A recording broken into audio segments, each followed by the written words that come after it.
a fury of Lewis's attack.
What's happening, my people?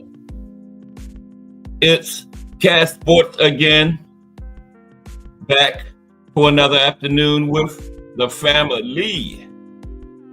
Now, as usual, before I get started, let me give a shout out to the JBT community.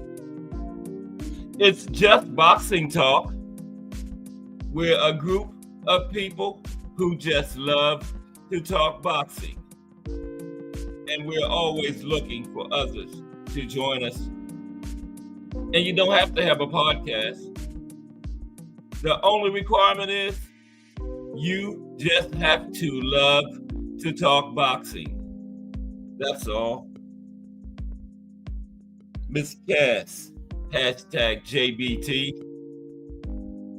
The legendary Thomas Hill, hashtag JBT. Salute Thomas Hill. Salute to everyone. And welcome to another episode of Cast Sports, The Box Storia. Today, it's Fantasy Matchups Monday. Yesterday versus today. Yesterday versus today. And you know what time it is. If it's Monday through Friday, 2 p.m., it's The Box Historian, bringing you all that boxing history. Boxing is the greatest sport of them all. That's why we love it. Can't get enough of it. How's everyone? This is the Monday afternoon edition of Cast Sports, The Box Historian. That's right back at the beginning of another big week of boxing history. And we're going to start it out with Fantasy Matchups Monday as usual. And got a special one today. It's not going to be just one fighter going up against a group of legends from different eras. It's going to be a group of legends from different eras going up against 14 fighters that's actively fighting today. And they say this is the weakest era.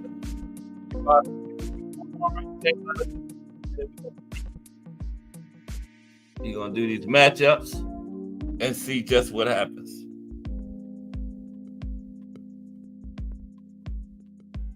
And we're going to wait until 2:30, but we got the boxing some boxing history highlights that we're going to go over while we wait. Okay, for a few more people to get into the building. Don't want to miss this fantasy matchup today because I think it's a good one. And then we got 14 matchups, and then we got 2 at the end, 2 special matchups. I'll tell you about those when we get to them at the end, the last 2. Okay, 14 matchups yesterday versus today, and then 2 special matchups at the end. Now, we left off at February 13th, 1912, Friday, when we were going over the boxing history highlights. We left off at February 13th, 1912. But how's everybody today? Well, first, let's see what we got coming up this week. Of course, today is Fantasy Matchups Monday. Tomorrow is, we're going to look at the super middleweight division. Look at some of the top former fighters from super middleweight 168. Then we're going to look at some of the top super middleweights up today. A couple of them fighting today. Some of the top active super middleweights. And then jump to Thursday because I don't know what's happening Wednesday yet. Thursday is the boxing in the States, is New Hampshire this week. History of boxing in New Hampshire. Some other significant events like big fights that happened there. They got some historic venues up there. Just other significant things that happen concerning boxing. We're going to end the week up with the profile as usual Friday. This week is the life and career of the explosive thin man, Alexis Arguello. One of my very favorite nicknames, the explosive thin man. The life and career of Alexis Arguello. Okay. Let's take a look at these matchups we got today first. 14 former fighters versus 14 active fighters today. First, the Golden Boy, Oscar De La Hoya against King Ryan Garcia. Smoking Joe Frazier versus AJ, Anthony Joshua. B-Hop, Bernard Hopkins versus Big Charlo, Jamal Charlo. Lights Out, James Toney versus the Mexican Monster, David Benavidez. Ernie Shavers versus Deontay Wilder. That ain't going the distance. I'll tell you that right there. Ernie Shavers versus Deontay Wilder. Michael Spinks versus Dimitri Bivol. Since Johnny Nelson want to stand up there and say whoever won Viterbi and Bivol is the best light heavyweight ever, we're going to see. You got to prove it against Michael Spinks today. Okay? Manny Pacquiao versus Vasily Lomachenko. Thomas the Hitman Hearns versus Triple G, Kennedy Golovkin. Salvador Sanchez versus the Monster, Naoya Inoue. Andre Ward versus Canelo Alvarez. That's when we wanted. Didn't get it. We're going to get it today. Big George Foreman versus Alexander Usyk. The Rock, Rocky Marciano versus Arthur Beterbiev. Floyd Mayweather Jr. versus Gervonta Tank Davis. Muhammad Ali versus Tyson Fury. And then we got 2 matchups at the end. 2 special ones we're going to do, though. I'll let you know those when we get to them. But, man, I don't know. These, the legends might go undefeated. Look at them matchups, man. Today's fighters are in trouble, man. And would really be if those actually happen. We're going to see. Might get some wins. I don't want to give it away. They might get some wins. We'll see. Let's salute Thomas Hill. How are you today? We're going to let's talk about some highlights of boxing history for a little while, okay? What did I say we ended up at 1912, right, Friday? We're gonna do this every day between 2 and 2:30. Just look at some brief boxing highlight from boxing history. We ended up at February 13th, 1912, Friday. Let's fast forward to that. Then get to talking about some of these boxing highlights. February 13th, 1912, right? Should have been on it. I think Jack Johnson was the heavyweight champion around that time, the first black. That's around the time where they got Jess Willard tried to get it up off of him. They didn't want that black man being heavyweight champion, and they brought Jess Willard out of retirement. I think that might be the fight. February 13th. I knew it was around there. Okay, around that time. On February 13th, 1912, Olympic boxing gold medalist Johnny Douglas takes 546. Oh, well, that's not even boxing, man. Let me get back. I'm on the wrong thing. Here we go. July 4th, 1912, Independence Day. Jack Johnson beats fireman Jim Flynn by disqualification in 9 rounds in Las Vegas, Nevada, to retain his world heavyweight boxing title. December 19th, 1913, Jack Johnson fights fellow African-American Jim Johnson to a draw in 10 rounds for the vacant world heavyweight boxing title in Paris, France. This was the first time 2 black fighters had ever competed for the world heavyweight title. 1912. Yep, first time 2 African Americans ever fought for the world heavyweight title. Now on June the 27th, 1914, defending champion Jack Johnson beats fellow American Frank Moran on points in 20 rounds in Paris, France, to retain his lineal heavyweight boxing title. Okay, here we go. July 5th, 1915. This is not the one. Jess Willard knocks out Jack Johnson after 26 rounds to win the heavyweight boxing title. Yeah, the other one I was talking about, Jeffries, had already happened. This is in front of 25,000 fans at Oriental Park Racetrack in Havana, Cuba.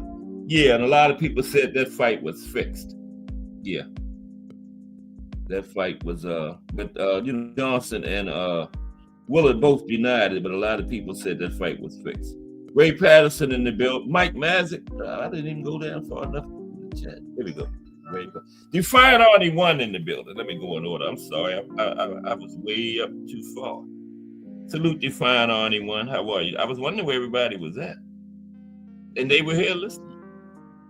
Damn, Cass, you're going to lose your job. Keep on. Miss Cass is paying attention. Salute Defiant Arnie 1. Then we got Mike Mazik coming into the building. Salute, Mike.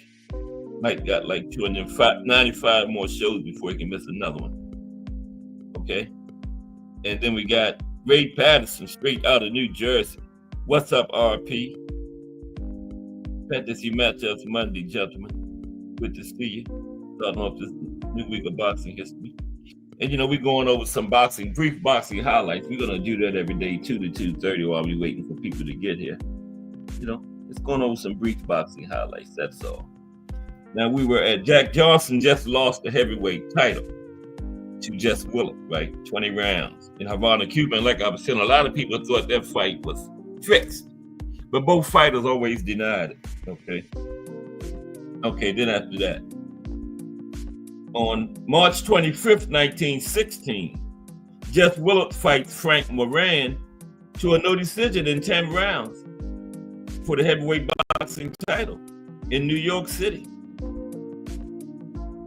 On September 6, 1920, Jack Dempsey knocks out Billy Mitz in 3 rounds to win the heavyweight boxing title. That's when Jack got it. Well, no, Jack had it in 1919. That wasn't his first. That was almost like his first title defense, I think. But This fight was the first radio broadcast of a prize fight. September 6, 1920. First radio broadcast. Okay. December 14th, 1920, Jack Dempsey knocks out Bill Brennan in 12 rounds for the heavyweight boxing title in New York City. Title on the line then. Okay. April 11th, 1921.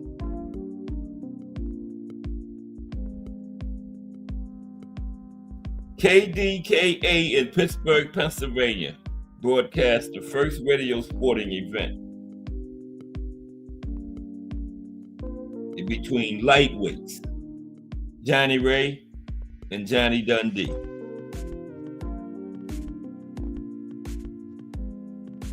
July 2nd, 1921.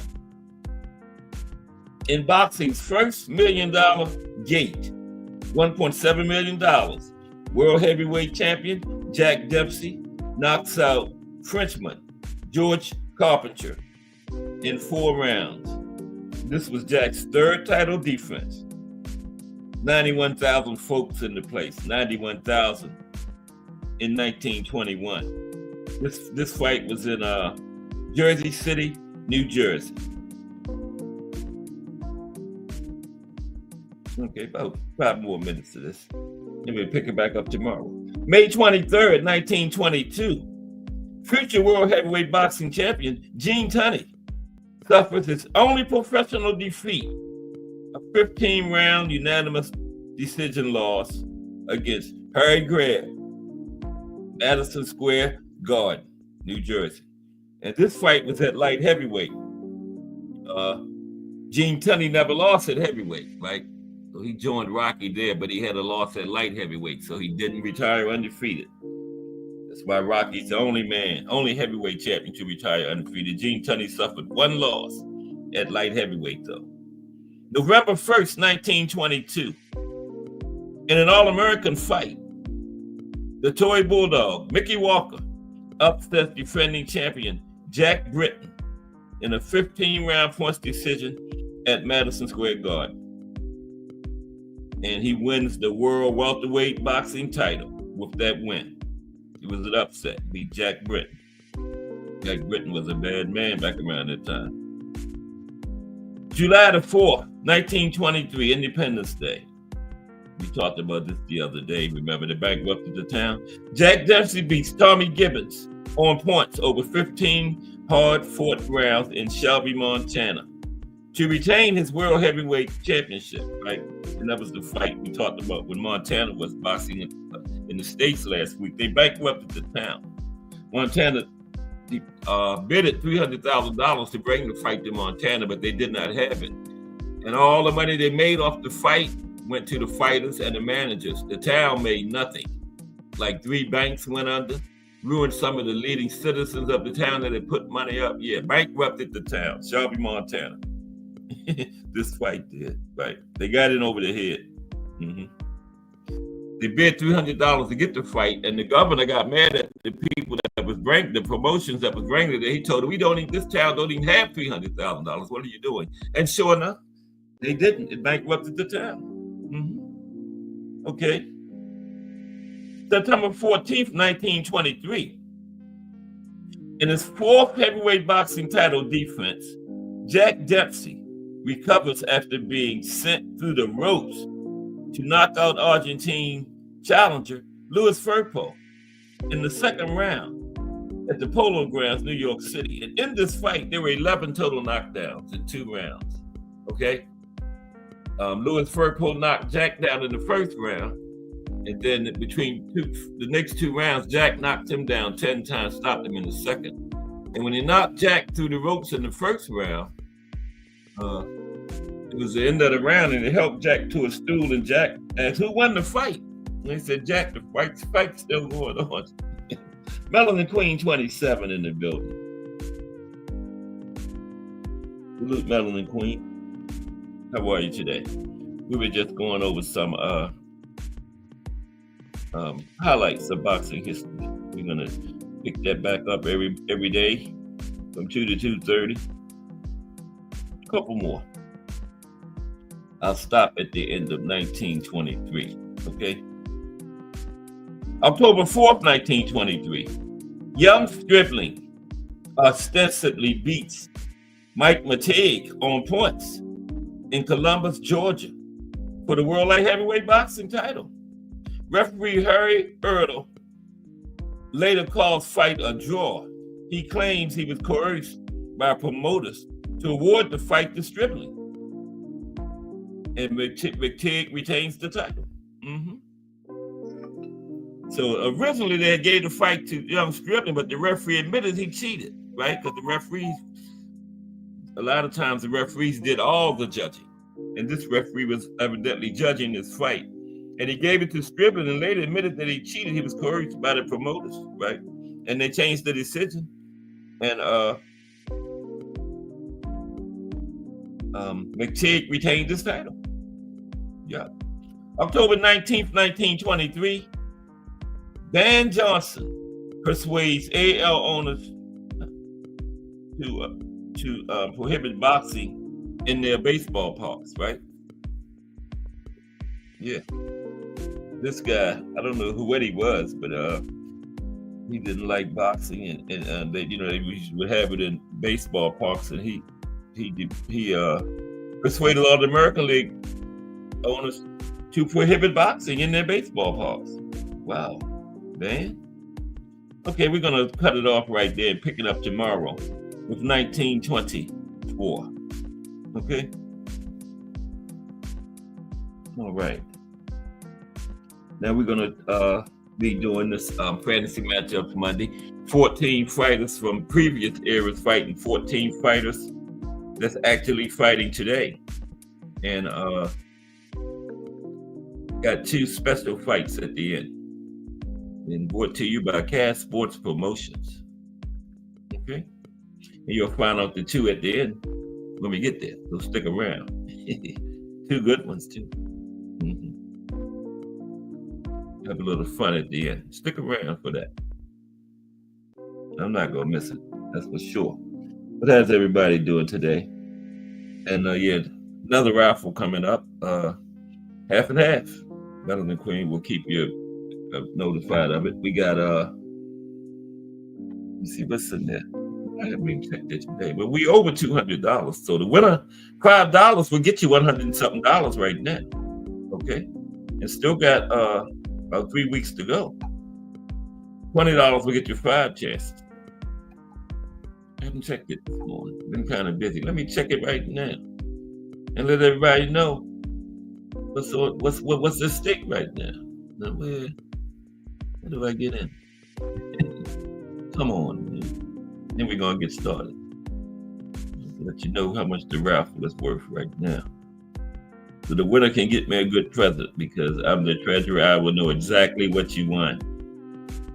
So don't come half step.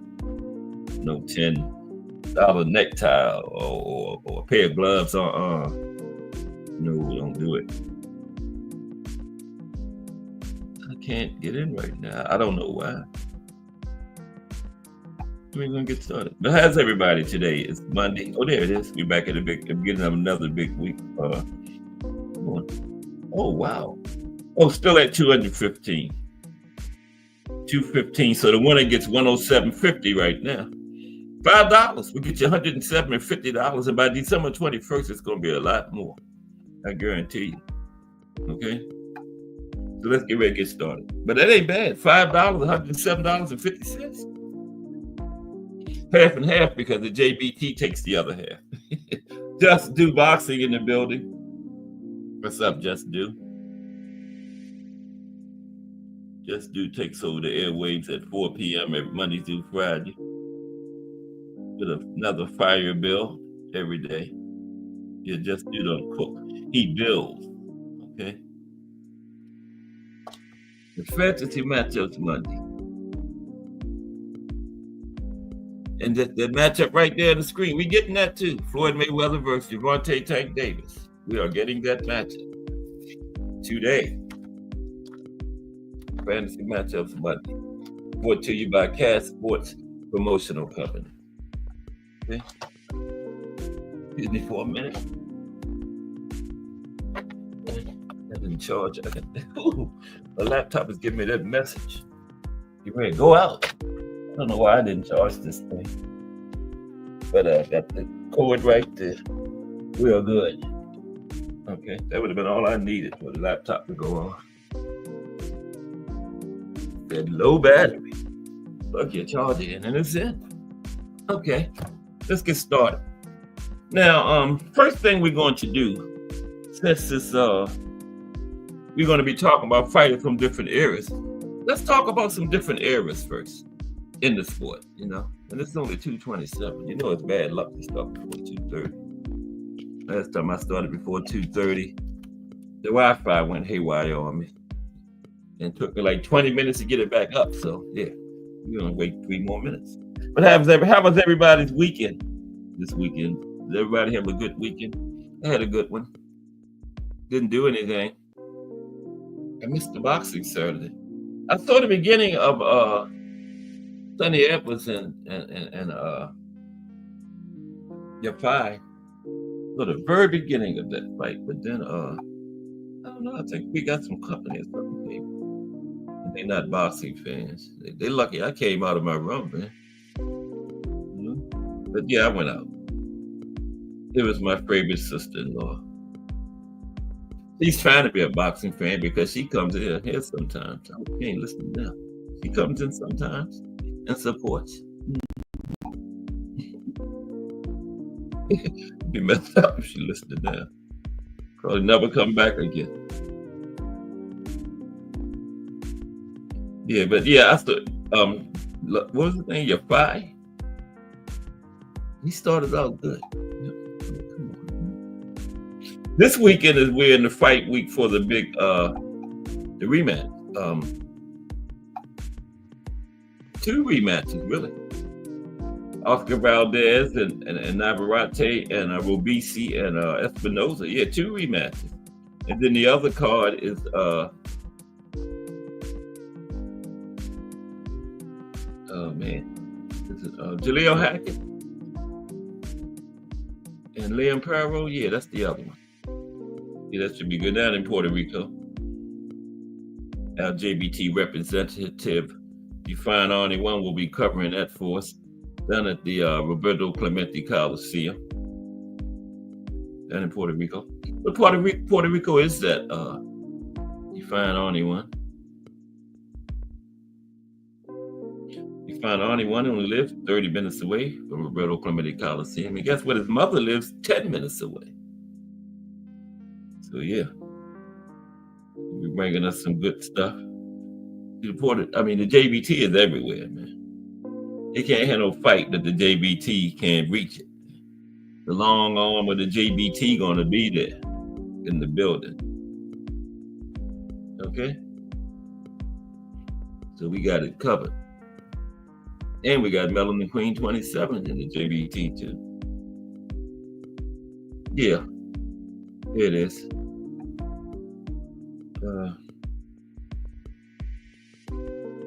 I don't even know. Yeah, that's this weekend.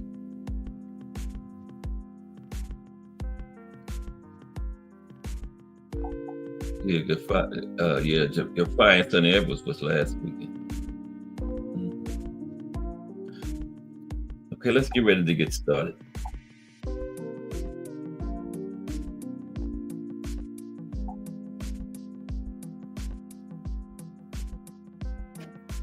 Okay. 1 minute, bear with me for a minute.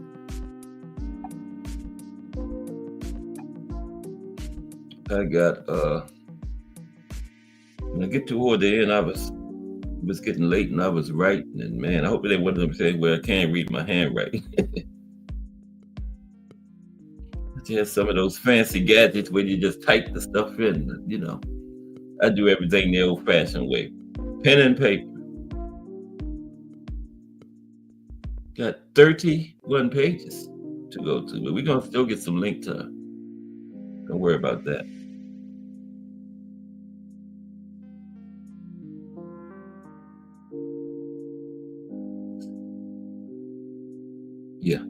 Yeah, fight stopped in 2. I knew that was going to happen As soon as the fight started, the way it started, yeah, your fire was on him, man, from the first minute. And Edwards couldn't, and Edwards didn't have no, and Edwards don't have any kind of pop to keep anybody off, none whatsoever. Bruce Gas, Boxing, Jazz, and more, and your fire was walking right into his kitchen, man. There was nothing Edwards could do. You got to stop. I've never been impressed by Edwards anyway. I always thought he was overrated. He won the title, and he did like those English fighters do.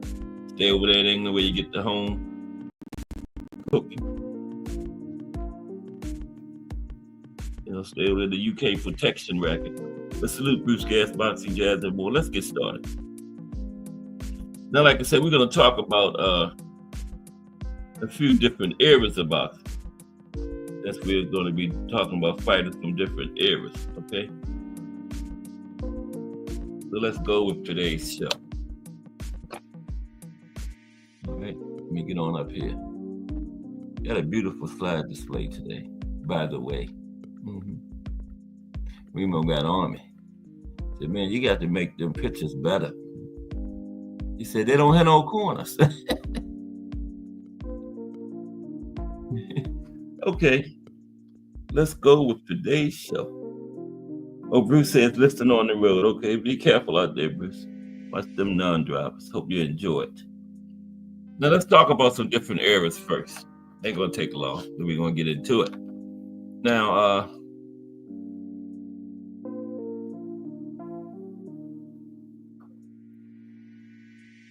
since today's show is about fantasy matchups between fighters from different eras, before we get started, let's briefly go over some of the different eras of boxing. Now, the 1920s and 1930s was when the sport really began picking up in popularity in the United States. Okay, Europe, it was already very popular, but 1920s and 30s in the United States. And a lot of credit for that increase in popularity during this period went to Jack Dempsey, a very famous world heavyweight champion, who was one of the most well-known athletes in the country at that time.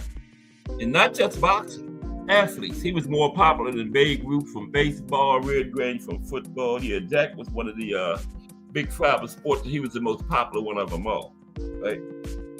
Babe Ruth in baseball, Red Grange in football, Bobby Jones in tennis, and Bill Tilden in golf. Mike Grimm, salute Mike. Mike is in the building. Salute Mike Grimm. Okay, so then we're just going to touch on some different eras real briefly. So then, get ready to say something. Get ready to happen. It didn't change. Now, in the decades following the 20s and 30s, some of the boxers who were instrumental in continuing boxing's popularity in the country in the United States were Joe Louis, Sugar Ray Robinson, Jake LaMotta, and Rocky Marciano. There's Sugar Ray and Jake, everybody know about those classic 6 fights they had. Okay, let's move on. Then, during the mid-1960s to the late 1970s, what many refer to as the golden era of heavyweight boxing took place, right? And in this era, greats such as Sonny Liston, Joe Frazier, George Foreman, Ken Norton, and of course Muhammad Ali competed, right? There's Frazier, Ali, and Foreman right there. They competed in the golden era of the heavyweight, right? And so this was definitely one of the strongest periods in heavyweight boxing, with many fighters who competed in the division during this period having strong and lasting legacies. Yeah, especially those 3 right there on the screen. So after that era came the era of the 4 Kings, remember? And this was from the late 1970s to the mid to late 1980s. Now, they didn't have the first 4 Kings fight until 1980, but they were all active by the late 1970s. Duran came in the late 60s, but by the late 1970s, all four were actively competing. That's why I put from the late 1970s to the mid to late 1980s. And of course, the four kings were Roberto Duran, Marvin Hagler, Thomas Hearns, and Sugar Ray Leonard. And Diddy all right there. And they were called the Four Kings because they were four of the most popular boxers of that period. And plus, they all fought each other, right? Now, many boxing followers and historians credit them with keeping boxing popular post-Ali, right? And this period is definitely one of the most popular in boxing history. And this was also the era where other greats like Wilfred Benitez, who fought all the four kings except Hagler. You know, it was only four kings in the deck, but if it was five, Benitez would have most definitely been the fifth king, right? Now, this was also the era when other greats like Wilfred Benitez, Hector Camacho, and Julio Cesar Chavez began their careers, right? Now, I tore the page. I got it. I can hold it together. I got to read that too. Now, this is also when the underrated Larry Holmes became heavyweight champion during the Four Kings period. Very underrated. And he defended the heavyweight title 19 times successfully, but still to this day doesn't get anywhere near the recognition he deserves, right? Now, during the mid 80s on into the 1990s, the heavyweight division experienced another surge in popularity with the arrival of Mike Tyson. Okay, now along with Iron Mike, Evander Holyfield, Lennox Lewis, Michael Moorer, and Riddick Bowe all began their professional careers. And Big George Foreman made his return at that time. So your boxing went on up into the 80s, still popular. You remember Big George Foreman came back. And also around that time, there was some movement in the other weight classes below heavyweight, as well, such as Oscar De La Hoya, Bernard Hopkins, James Toney, Roy Jones, and Pernell Whitaker all began their boxing careers, professional careers, right, in the 80s and 90s. Now, let's fast forward to the 2000s, okay? You know what happened then, okay? Fast forward to the 2000s to the mid-2010s, to the Floyd Mayweather Jr., Manny Pacquiao era. Now, this all began when Pretty Boy retired, and Pac-Man immediately took over, moving through the lower weight classes, winning titles at every stop. And then when Floyd returned as Money, he was no longer considered pound for pound number one, and that didn't sit well with Floyd. Now, from the point Floyd returned, everything Floyd and Manny did was compared to each other. And the build up to a fight between the two took over the sport of boxing, right? Y'all remember. Now, what resulted was the biggest best-selling pay-per-view in boxing history and one of the most disappointing fights of all time, as Mayweather cruised to the win, right? So it's still the biggest pay-per-view, but the fight was not much at all, okay? And also during that period, the Klitschko brothers reigned at heavyweight for a long time. And this period was arguably one of the weakest periods in the history of the heavyweight division. And that put a lot of focus on the lower division, right? And then, okay, finally, during that period, during and following that period, the big names in the sport today came on the scene, right? Canelo, Wilder, Fury, Charlo, the Mexican Monster, Bud, Tank, Shakur, Boots, etc., etc., etc. Okay, let's get ready to start the fantasy matchups Monday. Okay.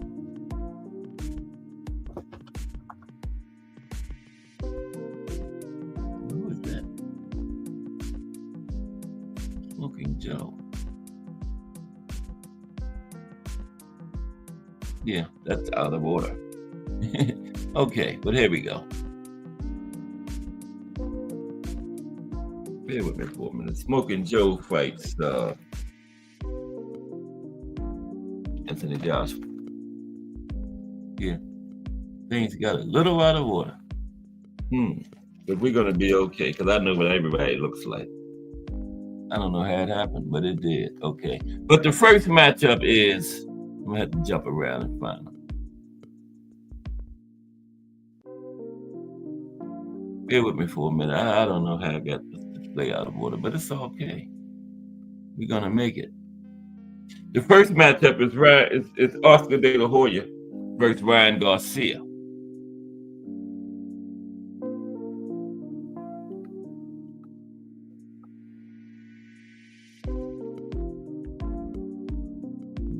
There we go.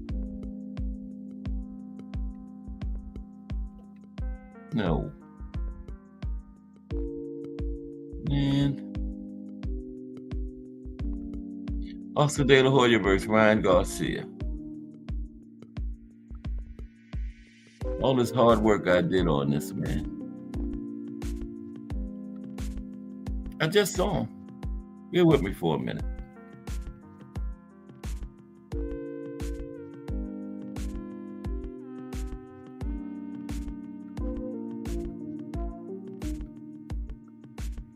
Okay.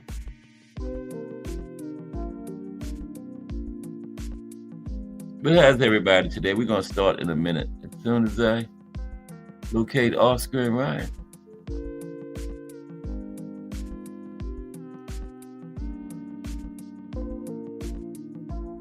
That's the Klitschko brothers. Joe Frazier, Lomachenko, B-Hop, Big Charlo. I don't know where Ryan and Oscar are. Probably all the way up at the top somewhere. I made them. Okay, we're gonna do this one without a picture. We don't need the picture. I would have liked to have had it though. I think I must have deleted it.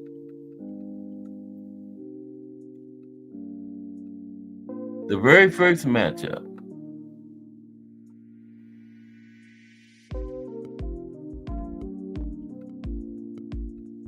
Okay, let's go.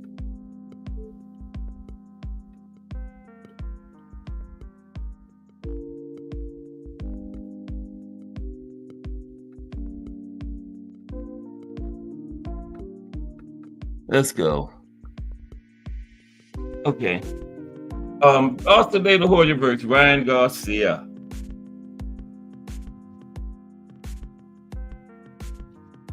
Now, let's look at their styles first. Now, De La Hoya was known for his technical skills, footwork, and versatility in the ring, right? He could adapt his style to different opponents, showcasing both power and finesse. And De La Hoya was also a very disciplined fighter with a strong boxing IQ. Garcia is known for his speed, power, and flashy style. He currently competes at 140 pounds. This fight is at 135. Ryan currently competes at 140. His strong left hook, quick hands, and ability to counterpunch make him a dangerous opponent, especially against younger fighters, right? Now, Oscar De La Hoya in his prime was one of the all-time greats. Now, Ryan's career is still playing out, but I seriously doubt if he'll ever reach that level. Now, he is certainly fast, and he has pop, but he stands in one place too long and tries to prove he is tough instead of just being who he is in the ring. Ryan needs to just relax more in there. Oscar was every bit as fast as Ryan, and every bit as fast and powerful as Ryan, and far more talented and skilled at every aspect of the game. Oscar stops Ryan in 5 rounds. Ryan throws long, looping punches, And it would not take Oscar much time at all to exploit that. Oscar was an excellent offensive and defensive fighter, and he would have been too much for Ryan Garcia to handle. Oscar stops him in 5, okay? Oscar wins the first matchup in 5 rounds. I don't know. I think I deleted some of my pictures, man. Next matchup is Joe Frazier and Anthony Joshua. Okay? Watch me find Ryan and Oscar. Joe Frazier and AJ is next. Well, at least there's AJ.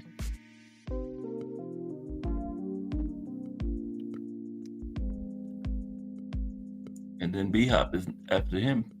That should have been Joe Frazier.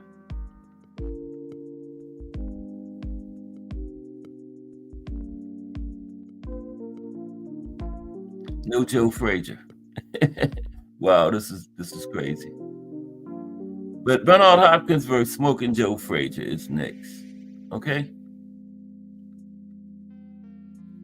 We got Bernard Hopkins at least. Okay. Let's go talk about this one. Of course, at heavyweight.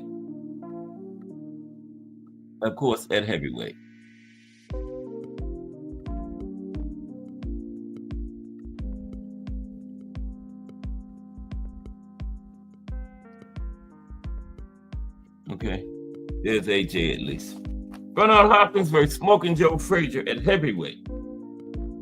Now, Frazier was known for his relentless pressure, powerful left hook, and incredible stamina. He fought in a crouch style, making him difficult to hit while he closed the distance on his opponents. Now, AJ is a more modern heavyweight, known for his size, strength, and technical skills. Now, he combines power with a more measured approach, utilizing his jab and distance control. Now, Smoking Joe was about 5'11" and fought at around 205, 210 pounds, relying on his compact build and agility. AJ stands at 6'6" and typically fights around 240 to 250 pounds, right? Giving him a significant height and reach advantage over Joe Frazier. Now, these advantages, along with his technical skills, could be huge keys for AJ, right? Particularly keeping Smoking Joe at bay with his jab, right? Keeping that relentless pressure of Smoking Joe at bay. But Frazier's relentless style and experience in high pressure situations could negate Joshua's physical advantages. Remember, Smoking Joe beat a 29-year-old undefeated Muhammad Ali, okay? And Joshua's jab isn't overly powerful or quick. So I think Frazier would be able to bob, weave, and pressure his way into closing the distance on AJ. And once Smoking Joe got close, Joshua's height would work against him. You know, a taller fighter has a difficult time punching a much shorter fighter up close with clean punches, okay? So Smoking Joe in close with his relentless pressure style is all bad for AJ. Smoking Joe stops AJ in 6 or 7 rounds. Smoking Joe in 6 or 7 in this one, okay? The next matchup is Bernard Hopkins versus Jamal Charlo. B-Hop versus Big Charlo, okay? Okay, there's B-Hop. Okay, now they're back in order. Okay, so let me see what happened to Oscar and them. Miraculously, they back in order now. Yeah, I think I erased Oscar, deleted Oscar and Ryan some kind of way. I might even never put it on there. Okay, B-Hop versus Jamal Charlo is the next matchup, okay? I can't even find the matchup on the damn paper. Oh, there it is. They starting out rough, but here we go. Bernard Hopkins versus Jamal Charlo at 160. Straight middleweight, 160. Not junior or super, 160, okay? Now, Hopkins was known for his tactical acumen defensive skills, and ring intelligence. He often relied on his experience and ability to control the pace of a fight, making him a masterful strategist in the ring, right? Now, Charlo, Big Charlo, this is Jamal. Jamal is known for his powerful jab, variety of shots, and ability to fight a slow and methodical pace with a fast finish. Now, Maul has a good chin and knows how to utilize smart jabbing by winning fights from a distance with his jab. Now, I give B-Hop the edge in this matchup. B-Hop was awkward and a difficult opponent, and he wasn't above rushing in head first and using other questionable tactics if he could get away with it. Y'all know B-Hop, right? Now, B-Hop had a great gas tank, too. Now, Maul can punch, which is probably his only advantage over B-Hop. I don't think Maul's ring IQ is good enough to handle a fighter like B-Hop. You know, Hopkins had better feet, he was more coordinated, and his counterpunching was better than Maul's. Hopkins only lost to faster, more coordinated fighters, right? Now, Maul does have good feet, Maul does have good foot speed, but he has shown he can be outmaneuvered, and B-Hop was a master at doing that. So B-Hop wins this one by unanimous decision. This was the 12th round era, so 8 rounds to 4, 116 to 112. Bernard Hopkins, okay, over Jamal Charlo. Now the next matchup is James Lights Out Tony versus the Mexican Monster, David Benavidez. I thought I was back in order. I am. I forgot to show Maul. There's Maul. I got pictures of everybody, except for Ryan and Oscar. Yeah, I forgot to show y'all Maul. There's Maul. What's up, Maul? Okay. The next matchup is James Lights Out Tony versus the Mexican Monster, David Benavidez. There's the Monster. Now let's look at their style first. Start with Lights Out. Okay. Now, Tony was known for his exceptional defensive skills, counterpunching ability, and a unique blend of quickness and power. Tony's boxing style expertly combined defensive mastery, counterpunching, inside fighting, ring IQ, and good combination punching.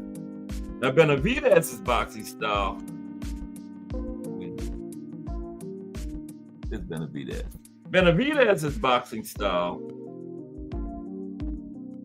is a combination of controlled aggression, technical expertise, explosive strength, and hand speed, right? And Benavidez is known for his relentless pressure, counterpunching skills, and strong inside game, okay? Now, again, I lean toward Tony by unanimous decision in this matchup, right? He's bigger, stronger, and harder hitting than Andrade. You know, wasn't he Benavidez's last opponent, Andrade? Tony is bigger, stronger, and harder hitting than Andrade. And Tony also is a much better inside fighter than Boo Boo. Okay? Tony's a much better inside fighter. And he has a much better chin than Andrade, too. Okay? So, all that stuff Benavidez did to Andrade is not going to happen to Lights Out, right? Lights Out counters the very hittable Mexican Monster all night. I would go so far as to say Tony picks him apart, right? Now, Benavidez is tailor-made for Tony. And I'm talking about that in a minute. As the fight progressed, Tony would really begin to unload on Benavidez with punishing counter shots. And, you know, I said Benavidez is tailor-made for Tony because I just think a come-forward attrition fighter like Benavidez plays right into Tony's strengths. Look how widely Tony beat Prime Vasily Giroud. And if you look at Giroud, he's just actually a bigger harder punching version of Benavidez, right? So Tony wins this by wide unanimous decision, likely scoring a late knockdown on Benavidez in 117-110, 9 rounds to 3. Okay, for lights out James Toney is the victor in that one. Okay, next is Ernie Shavers versus Deontay Wilder. Ernie Shavers versus the Bronze Bomber, Deontay Wilder. Okay. Here's Shavers. That says Ernie Shavers, the punch king of boxing. Okay, there's Deontay Wilder. Right there. Okay. Let's look at some styles right quick. I always like to talk about the styles before the matchup. This is a heavyweight, of course. Oh, Tony and Benavidez was at 168, right? Yeah, I didn't tell you that. Yeah, 168. This is, of course, at heavyweight. Okay. Now, Shavers was known for his powerful punches and short, powerful stance. Okay.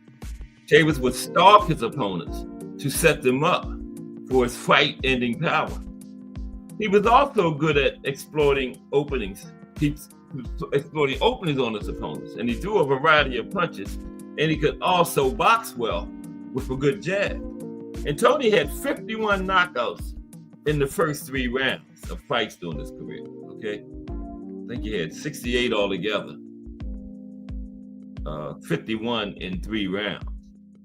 Now, Wilder's boxing style. Wilder's boxing style is known for his raw power, speed, and mobility. Now, Wilder is 6'7" with an 83-inch reach. Now, although Shavers was a crude boxer in the golden age of the 1970s, today, Shavers would be a boxing master, especially against someone like Wilder, who literally cannot box at all, okay? And Shavers hit a lot harder than Wilder, by the way. Anybody who thinks Wilder is the hardest hitter in boxing, Shavers hit a lot harder. And Shavers clearly wins this matchup. Wilder probably wouldn't even have become a boxer in the golden age of the heavyweights in the 1970s. I can't think of a heavyweight in the 70s that Wilder could beat, by the way. Not a one. Okay? And no disrespect meant to Wilder, but I just can't. Think of one heavyweight in the 70s he could beat. None. And in this matchup, Shavers knocks Wilder out early. Wilder has never beaten anyone close to Shavers' level, while Shavers had fought a number of all-time greats, Hall of Famers, right? Shavers wins by 2nd round knockout. Not corner stoppage, not referee stoppage. I'm talking about on the mat, 10 count type of knockout, okay? 2nd round with Shavers. Well, Paul said he buys his shit for the former guy. No, I'm telling y'all why. What happens, happens. But the next matchup is Michael Spinks versus Demetri Bivol at light heavyweight. Here's Spinks and Holmes right there. Let me take a drink. Michael Spinks versus Demetri Bivol at light heavyweight. So far, the former guys are 5-0, by the way. Okay.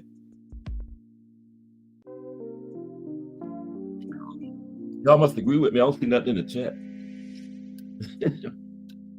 Yeah, this is the weakest era. I've been watching boxing since the 70s. This is definitely the weakest era I've seen. I could be wrong, but you know, I've been known to be wrong once or twice a year, like I tell y'all. But this is the weakest era of boxing I've ever seen going on right now.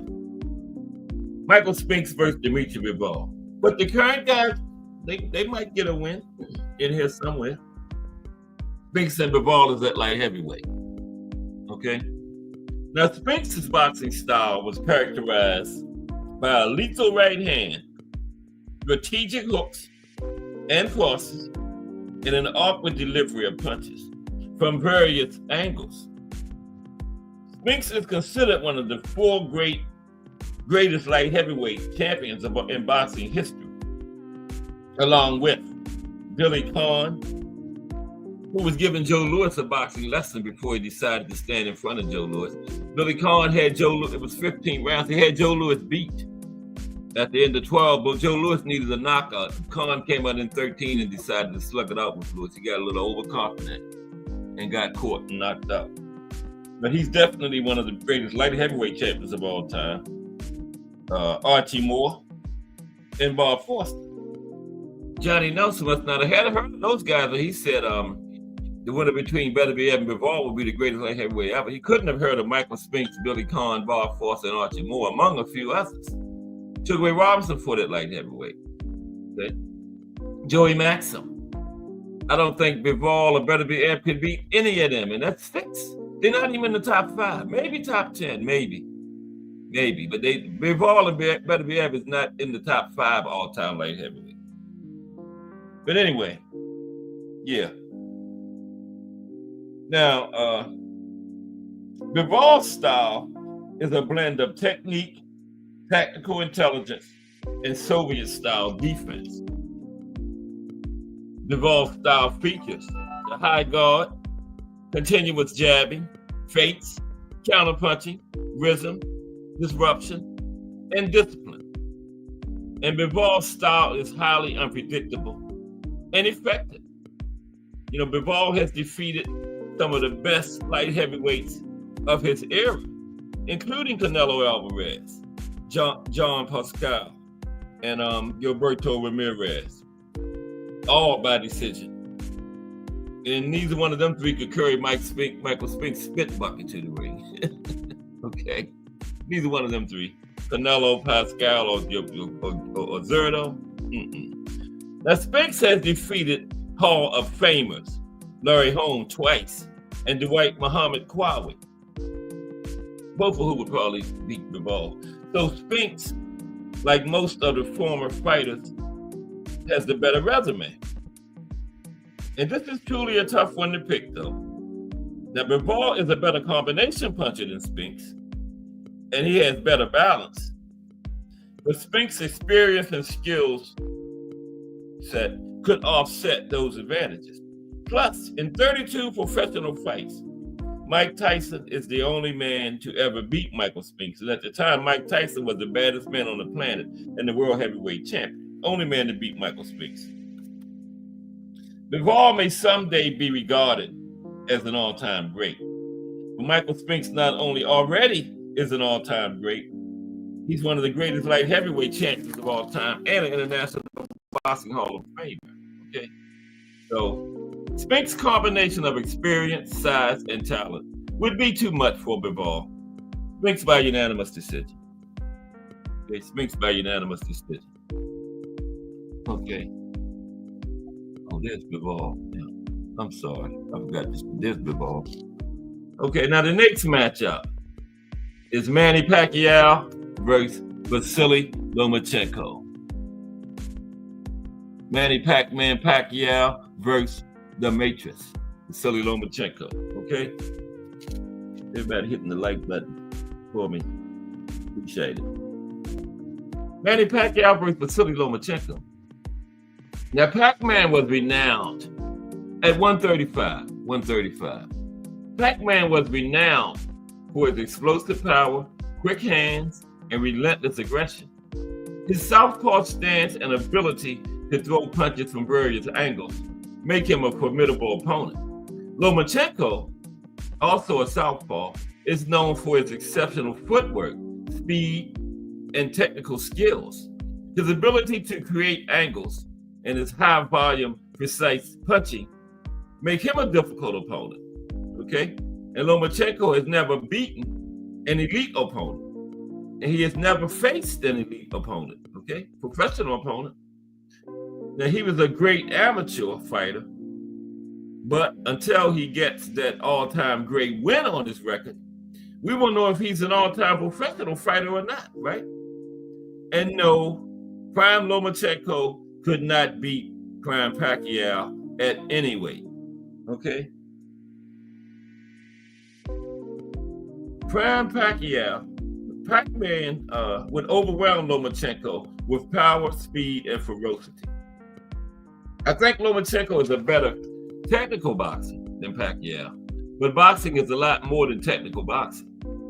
Okay? It's also about power, speed, ferocity, and intensity. Lomachenko is 5'7" with a 65-inch reach. Pacquiao is 5'5" with a 67-inch reach. And in this fight, that 2-inch reach advantage would be crucial for Manny. Pacquiao hits harder, he's faster, and he has greater punch volume than Lomachenko. Now, in their primes, it would have been Lomachenko's technical excellence against Pacquiao's power, speed, strength, and aggression, and ferocity. Now, Jorge Linares dropped Lomachenko, and Manny would have pounded him down and stopped him. Lomachenko was not at his best at 135, but if these two fighters met prime versus prime, 135 is where this fight would be at, right? And Manny was at his best at 135. Manny's power carried up, Lomachenko's did not. And when asked about this potential matchup, the Godfather said he likes Lomachenko in this matchup at 126 and 130, but at any higher weight, he likes Pacquiao. I like Pacquiao at any weight, but at 126 and 130, I would give him a decision. But at 135, I think Manny would win by 8th to 10th round stoppage. Okay? 8th to 10th round stoppage at 135. Manny Pacquiao. Okay? The next matchup. This is an interesting one here. Thomas the Hitman Hearns versus Triple G, Gennady Golovkin. Thomas the Hitman Hearns versus Triple G, Gennady Golovkin. Oh my God. I'm going on every day at 2 o'clock. This cat start talking on the phone real loud. I'm not to ask her about that. Okay? Been quiet in here all morning. Now, this fight is at 154. Thomas Hearns, Gennady Golovkin, 154. Now, the Hitman was known for his long-range shots, devastating punches, and unique boxing style, featuring an all-time great jab. Triple G is a calculating pressure fighter with a methodical style, right? And as long as Hearns' chin and his right hand holds up, he should prevail. Now, if Prime Hearns can take out Roberto Duran, then he can handle Triple G. And when Triple G tries to close the gap on the Hitman, I can see him walking into some dangerous counters.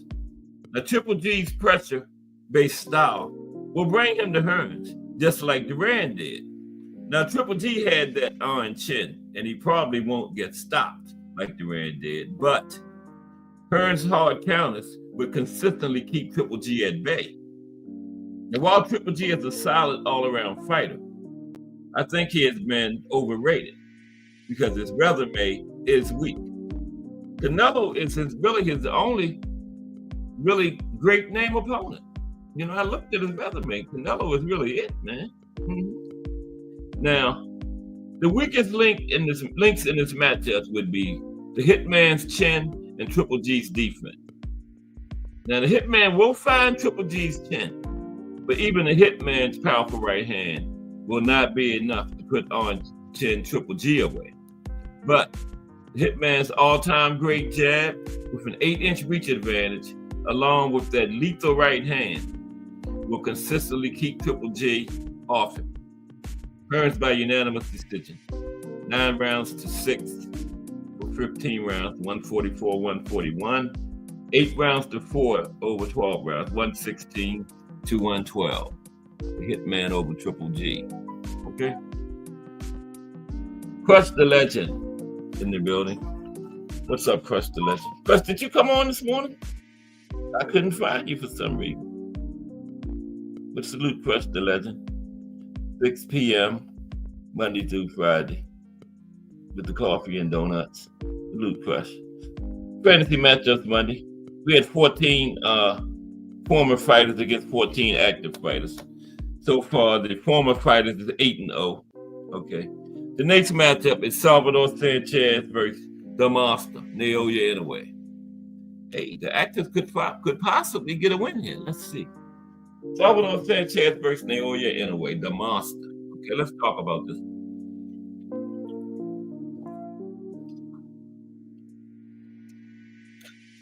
I had to take a drink. It was good. Sorry if I was loud. Yeah, Quest said no, he didn't come. I didn't think so. You know, I don't miss coffee and donuts question. I was searching the internet, searching YouTube. I was surfing, man. Up and down, all around, side to side. Looking at and in the internet. I said, where Crunch at, man? I didn't think you came on first, but I was searching. I was surfing the internet, surfing YouTube this morning, trying to find Crunch the Legend. But he says, no, he didn't come on. Okay. So let's Salvador Sanchez versus Naoya Inoue at 126. No wonder I didn't find him, right? Matchup is at 126. Excuse me. Now, Sanchez was always looking to set up. He was bold with his attacks, often leading with left hooks and right crosses, and varying his hand position for hooks and uppercuts. Now, punching with body movement, Sanchez had the most incredible ability to seamlessly combine his punching with head movement. Let's talk about the monster, okay? The monster is known for his relentless body shots, powerful combinations, and relentless forward movement. The monster's boxing style also featured precision, unpredictability, feints, and headshots. Okay, monster got somebody laying on the mat right there. Damn, yeah, got somebody laid out. That ain't cool, boy, is it? No, that ain't cool. But if the referee hadn't stopped, the cool boy would have been just like that. After that stab jab, that right cross, and that left hook, Cool Boy went down, but miraculously he got up. But if that referee hadn't stepped in there, Cool Boy would have been just like that. No disrespect to Cool Boy. He would have been just like that. Seriously. And I think that's still affecting Cool Boy mentally. I don't think he's right mentally since that monster fight. I really don't. But we'll see. Okay, Crush. Yeah, I'll see you tomorrow. I will be there. I will most definitely be there, Crush. Okay. Now let's see. You're the monster. Yeah. Powerful combinations and relentless forward movement, right? And the monster has looked more impressive in every successive fight. Yeah. You know, if it's possible, he's getting better. Now, in general, Salvador Sanchez is one of the most complete fighters I have ever seen, right? And, you know, just incredible. The man was 22 years old when he died in a car accident. He's in the International Boxing Hall of Fame, thought of as one of the greatest featherweights of all time and one of the greatest Mexican fighters of all time. And oh, yeah, Monster never fought at 126, but he's fighting at 126 today, okay? I made him an offer he couldn't refuse, so he came up to 126, okay? History, big news made today. Monster's now at 126. Maybe just for today, though. I don't know. Yeah, Salvador Sanchez is one of the most complete fighters I've ever seen. Now, one thing I've noticed about the Monster is sometimes he can be defensively careless when he's attacking, but it's a very small factor because Monster's so relentless when he's attacking. He doesn't leave much room for that defensive carelessness to be exploited. So it's not a big thing, but I have seen that against the right fighter, you know, that could be significant. But like I said, usually he's so relentless in his attack, nobody gets a chance to exploit that, right? Now, size wouldn't be a factor in this matchup. Anyway, it's 5'5" with a 67-inch reach. Sanchez is 5'7" with a 67.5-inch reach. And Sanchez wasn't the type of fighter where that 2 inches is really gonna, make any kind of a difference, And the only weakness I can find in Sanchez is he's not the strongest puncher, right? Now, in a very close, highly competitive matchup, surprise, surprise, I would slightly lean towards Sanchez as the more seasoned fighter with the better competition. Anyway, hasn't been tested thoroughly, other than Nonito Donaire. Other than that, while Sanchez won epic fights against Hall of Famers like Juan Laporte, Wilfredo Gomez, and Azuma Nelson. And man, that Azuma Nelson fight was a war. You know, Sanchez smashed Azuma Nelson like 81, somewhere around there. That was a war, man. Remember that one, Bruce Gass? Sanchez and Azuma Nelson. And Sanchez finally got him out of it in the 15th round, but Nelson was game. That was a war.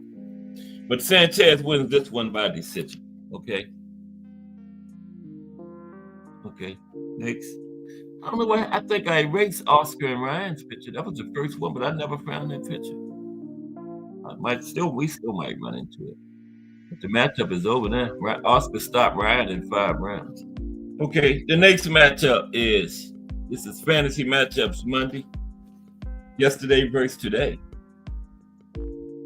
Okay, the next matchup is Andre Ward versus Canelo Alvarez. If Andre hadn't retired so early, we might have actually got this one. What was he, 32 when he went out? Yeah, never came back either. We find Arnie says, to this day, people say Sanchez is the real Mexican GOAT. We included. But you know, they find Arnie, if he would have went up into his prime, that entire career, it wouldn't be no question about it.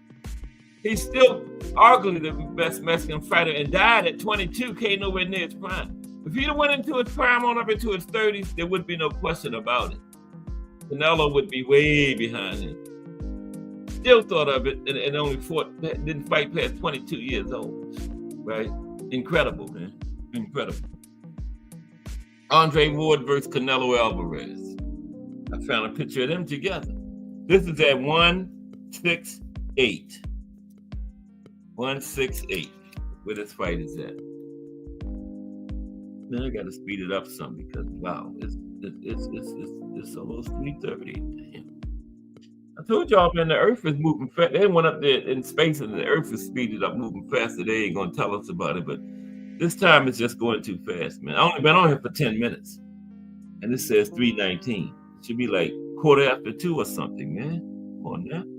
Now, Ward was known for his exceptional defensive skills, ring IQ, and ability to adapt during fights. He was undefeated in his professional career with wins over top-level fighters like Carl Froch, Sergey Kovalev, and Chad Dawson. And Ward was strong at utilizing his size, reach, and clinching techniques to control the pace and distance of a fight. Now, Canelo is renowned for his power, technical boxing ability, and experience in high-stakes fights. Canelo has fought and defeated some elite opponents across multiple weight classes, including Gennady Golovkin 3 times, Caleb Plant, and Sergey Kovalev. Yeah, Sergey Kovalev is a common opponent they have too. Now, Canelo is also known for his body shots and counter-punching ability, making him dangerous at any moment in a fight. Now, in this matchup, Ward's defensive skills and ability to control the tempo could give him an advantage. His experience in fights at higher levels of competition may also play a crucial role. Now, on the other hand, Canelo's power and ability to land significant punches could sway the fight in his favor, especially if he can close the distance and land clean shots, right? Yeah, if he can do that. That's more easily than said, though. Now, some would favor Ward's technical and defensive skills, while others would lean towards Canelo's explosive power and experience. I would have to give the win to Ward. First of all, 168 is a more natural fighting weight for Ward. And more importantly, though, Ward has superior skills, right? Has a lot more in the toolbox and more superior skills in the toolbox. Ward will stick and move and stay out of reach for most of the fight. Now, it could be kind of similar to Floyd versus Canelo, but using a Mexican come forward, battle without counter-punching style, I think Canelo would have more success against Ward because Andre is not as fast as Floyd. And although Andre is a very good defensive fighter, it's not all-time great like Floyd's defense, right? But Ward boxes his way to a 115, 113 split decision. Hey, it's Canelo. So you know the judges is going to have it close.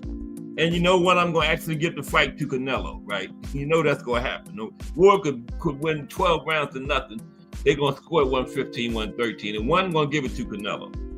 That's just how they do Canelo. But Ward wins by split decision, 115, 113. Okay? But y'all know that's right. No matter how bad Ward beats him, the judge is going to have it 115, 113. Look at Bivol. Canelo won about 2 rounds in that fight, and they had it 115, 113. One more round for Canelo, it's a draw. The fight was nowhere near a draw, so yeah. But Ward takes it. Okay. Now the next fight is go ahead. Yeah, Big George Foreman.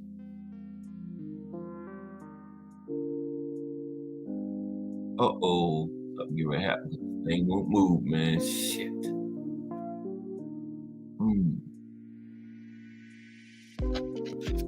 Man, I don't know why it won't move.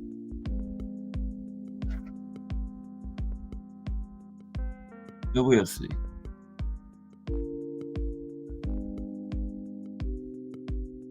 Okay, if we go out, I'll be right back. This is what usually happens when it get ready to go out on me. But anyway, am I out or am I still? Yeah, I'm still here. The next fight is Big George Foreman versus Alexander Usyk. Of course, that heavyweight. Okay. Yeah, or a draw like one floor judge did. It's 100% you find, aren't it? 100%. Or a draw like that judge did in the Floyd fight, called it a draw. Big George versus Usyk. Now, Foreman was a slugger-style boxer, known for throwing devastating punches to knock out opponents. Fighters like Big George are willing to take a few punches to land knockout blows, right? Now, Foreman was also known for his ferocity. He was 6'4" and weighed over 240 pounds, but was surprisingly light on his feet, right? And Big George was good at landing vicious hooks to the body, which would knock the wind out of his opponents. Now, Usyk is a natural right-hander who fights out of the southpaw style, so his strong hand is in the front. You know, and a lot of boxers from his country use that style, right? Also seen on Lomachenko. Y'all didn't know that, did you? Lomachenko right-handed, fights out orthodox style, yeah. Displayed by a lot of Ukrainian fighters. Now, Usyk's punching combinations, swift footwork, and consistent motion make him a very dangerous fighter inside the squared circle. Now, prime George Foreman was too big, too strong, and too good a boxer for many all-time great heavyweights. Big George was all wrong with soft-hitting smaller fighters. He would take a few hits and slug it out with smaller fighters. Now, Usyk is great in the current era, but he should not take the time machine back to the golden age of the 1970s. In the boxing world, nothing but bad would happen to Usyk back in the 1970s, especially against Big George Foreman, right? Usyk would not be favored against Big George. He won't do to Big George what he did to AJ, who can't box or take a punch anywhere close to as well as Big George did. And Big George will simply overpower Usyk by running him into the ropes. And don't get me wrong, Usyk is a great fighter, and his amateur and professional success proves that. But George was different than anything Usyk has ever seen. Just look at the trouble Daniel Dubois body shot had Usyk in, right? Usyk doesn't stand a chance against a vicious, heavy-handed body attack from Big George Foreman if Dubois can have him like that, right? Big George by knockout inside of 5 rounds, okay? Big George by knockout inside of 5 rounds. Oh, there's Usyk. But Big George by knockout inside of 5.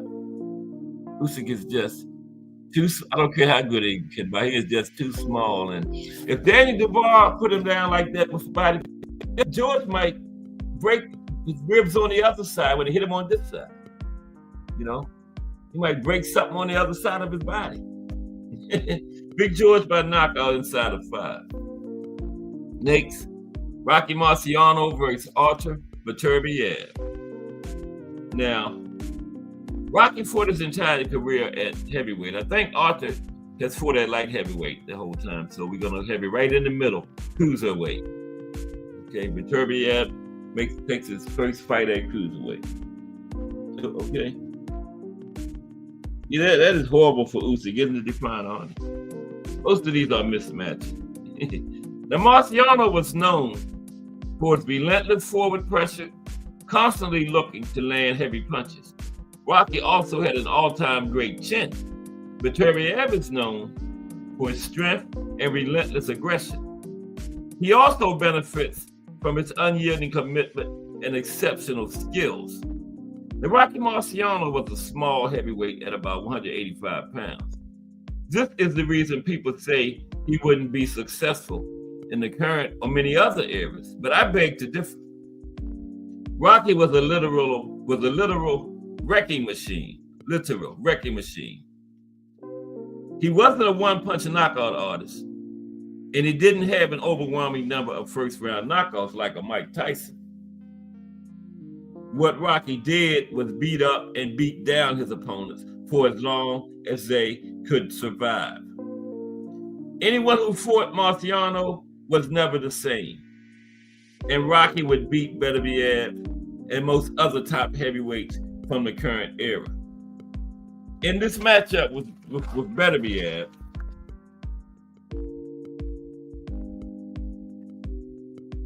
here's Archer. In this matchup with Beterbiev, Rocky's granite chin, relentless aggression, and incredible punching power would be too much for Beterbiev to overcome, even with the modern advantages Beterbiev would have in terms of size and technique. Marciano's durability and exceptional chin would be major factors against Beterbiev's heavy punching. Beterbiev would struggle to match Rocky's intensity late in the fight and would wear down under the Rock's constant forward pressure and aggressive punching. Beterbiev is a formidable opponent with a high knockout rate, but against Rocky's chin and durability, that would negate Beterbiev's power. Both fighters finished the fight on their feet, but Beterbiev might get dropped at some point during the fight. Marciano wins by unanimous decision. 15 rounds, 9-6, 144, 141. 12 rounds, 8-4, 116, 112. Okay, let's do these last couple. Then we're gonna chop it up some, I guess. Next is Floyd Mayweather Jr. versus Gervonta Tank Davis. Okay, Floyd Mayweather Jr. versus Gervonta Tank Davis at 135. Floyd, solid chin, immaculate defense, immaculate footwork, ring intelligence, and rapid adaptation to his opponent's style. Great thinker with great ideas on how to beat his opponents. And Floyd knows how to increase his percentage of landed shots while at the same time decreasing his percentages of damage intake. And he has great stamina. Now, Tank is a great pocket puncher, has great power, great at collecting data in early rounds on his opponents, habits, and he also has great stamina in the later rounds. Great chin, great at pressuring his opponents, but is no match for Floyd's entire skill set, okay? Now, I'm a big-time Tank supporter, but there's really no comparison between these two fighters at this point. Tank's career is still active, so no one can really say right now how it turns out. Prime Floyd was possibly the most skilled boxer in history. There wasn't a thing he couldn't do in the ring. He could jab, move, box, throw combinations, fight on the inside, fight on the back foot, fight on the outside, defend, feint, brawl, everything. You would expect a boxer to be capable, do everything you expect a boxer capable of doing. And Floyd could do it all at the highest levels possible. Now, Tank has great talent, and he's a very versatile, solid skill set. But this is TBE, man. Come on, I love Tank, but this is TBE. Okay, I'm glad Jarrell ain't in here. This is TBE. Come on, man. Now, ever since Floyd's professional debut, he's been special. Floyd wins this matchup, and he doesn't have much of an issue doing it. Tank lands some hard punches, fighting as a counterpuncher, getting his sneaky big shots in. Prime Floyd was much faster than Tank. He was a much more accurate puncher and skilled counterpuncher, significantly bigger and much busier, okay? He would see through any traps Tank tries to set and slowly break Tank down by beating him at his own game, counterpunching, then unleashing combinations. Now, Tank possibly could land a few big shots late in the fight with his explosiveness and southpaw stance, but nothing Floyd would not be able to handle. Now, Tank does have a solid chin, and the fight would go the distance. Floyd wins by unanimous decision, 8 rounds to 4, 116, 112. Okay, Floyd over Tank, right?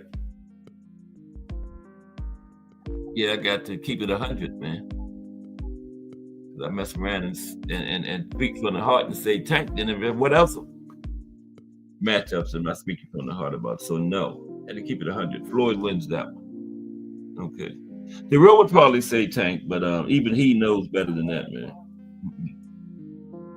Tank is great, but he can't beat Floyd. That's TBE.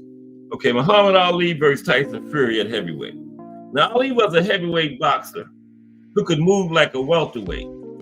He had blazing hand and foot speed, right? And he had the ability to move around. There we go. Told you when it got late, my handwriting was getting bad.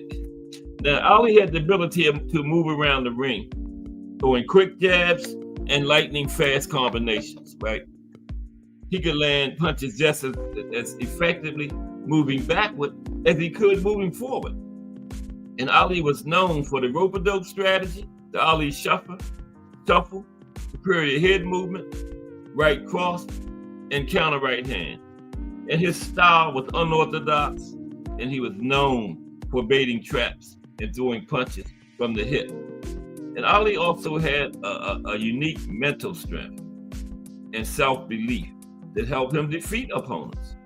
Now, Fury's boxing style is known for being unorthodox and unpredictable, and includes switch hitting, feints, masterful head movement, and offensive versatility. Fury is known as the Gypsy King and is 6'9" English-born professional boxer. And he became heavyweight champion in 2015. Now, in this matchup, the odds would favor Ali. They would be stacked in his favor. And he's the much better fighter between the two. Ali is naturally gifted, quick as lightning, agile, with one of the best boxing IQs in boxing history, okay? One of the best IQs in history, Muhammad Ali, no doubt. And Fury, on the other hand, is one of the best technical boxers of the current era, but is nowhere near as good as Ali. The only advantage Fury would have is his weight, which is upwards of 250 pounds, compared to Ali's average of around 220 pounds. Now, people say Fury's height advantage would be significant, but that simply is not true. Ali defeated Ernie Terrell, who was 6'5" or 6'6", with ease. Ali was 6'2", 6'3". Being smaller does not have to be a significant disadvantage in a fight. Look no further than Alexander Usyk. Alexander Usyk at 6'3" is basically the same size as Ali. Usyk outboxed Fury to a win, nearly stopping him during the fight, right? And that proves height can be overrated. Now, Ali would not win this fight by standing still, trading blows with Fury, or through inside fighting. And he would not allow Fury to lean on him or make use of his weight advantage. There would be no rope-a-dope in this fight. Ali would use the ring to his advantage by dancing around and cutting off the ring. He would bamboozle Fury, peppering him with jabs and overhand rights. Remember, Tyson Fury's style was inspired by Muhammad Ali's style, okay? Anyway, Ali would win by a comfortable unanimous decision, 8-4, 116, 112, or 9, 6, and 15 round. What's that, 144, 141? Now, I don't think any fighter in the history of boxing could beat 1964 to 1967 Muhammad Ali. I had Sugar Ray Leonard versus Sugar Ray Robinson, but I'm going to skip that. Sugar Ray Robinson would win it by decision and do this final one. This is a short. Here we're going to put the link. Now, this one is Mike Tyson versus Floyd Mayweather Jr., not a boxing match, a street fight. Okay? Mike Tyson versus Floyd Mayweather in a street fight, right? Like Floyd bumped into Mike walking down the street, and Mike said, "Ain't you going to say excuse me?" And Floyd like, "No, you need to move the hell out of my way, man." So then they got it on. Now, Mike Tyson was once called the baddest man on the planet. And the only way Floyd wins a street fight against Mike is if he can outrun him. Floyd wins if he can outrun Mike, right? Literally run away from Mike as fast as he could go, hoping that Mike either tired out before he could catch up with him or simply got bored with the chase. Mayweather fought at around 150 pounds. Tyson in his prime was around 220 pounds. And the reach was about the same. Floyd had 72 inches, Mike had 71 inches. And the power differential wasn't even close. Mike was way more powerful than Floyd. Think about this. Mike had nearly as many knockouts in his career, 44, as Floyd had fights, 50, right? And Floyd seemed to fight for money, glory, and fame, while Mike truly got off on hurting people. Anyway, Mike would slaughter Floyd in a street fight if he could catch him, if he could run him down. Okay, there you have it. Hope y'all enjoyed that. Well, I'm gonna put the link in there for like 15 minutes. See if anybody have any thoughts, disagreements, or anything on these matchups. Okay, let's get this done. We're going to talk about the super middleweight division tomorrow. Former fighters, active fighters,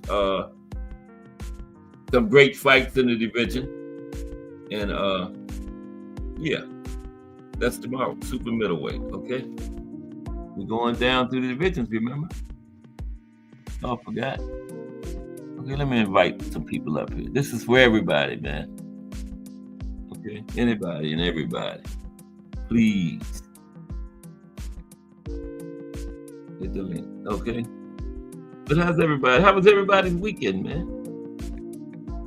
Yeah, I knew your five was gonna do that to Sonny Evans though, because the first round told you he just came out and immediately jumped over. And Sonny could do nothing. Sonny has no pop at all, man. With nothing he could do to keep your fire away, man. You know, you got to have some kind of pop in this game, man. And Sonny showed, man.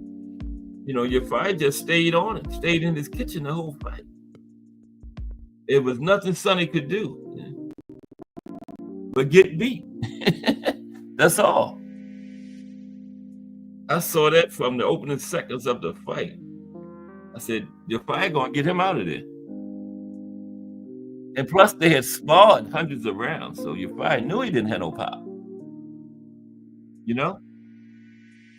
And it clearly looked like somebody that had sparred a lot. Because your fire came out and went right after him, man. I damn near ran across the ring when the first round bell, right? Y'all saw it and just jumped on it. Wasn't nothing Sonny could do. Nothing. He don't have no pop. I don't know how he kept a championship as long as he kept it. Over there hiding in the UK, that's how he did it. Hiding in the UK. When he came out of there, hit the fight, bam, what happened? He lost his title. Remember? As soon as he came out of the UK. Remember? And he won't get it back. Who's he gonna be? That shows. Then he might as well go on and, he's usually on there commentating for the zone when they ain't fighting, just become a commentator. Because nah, I can't see him beating nobody for no title. He don't have no pop at all, man. He can't keep fighters off of him. I mean, you ain't got to be a Mike Tyson or Artur Beterbiev or a Tank, but you got to have some kind of pop, man. Sonny has nothing, man. The fire was just like walking right up to her, hit me.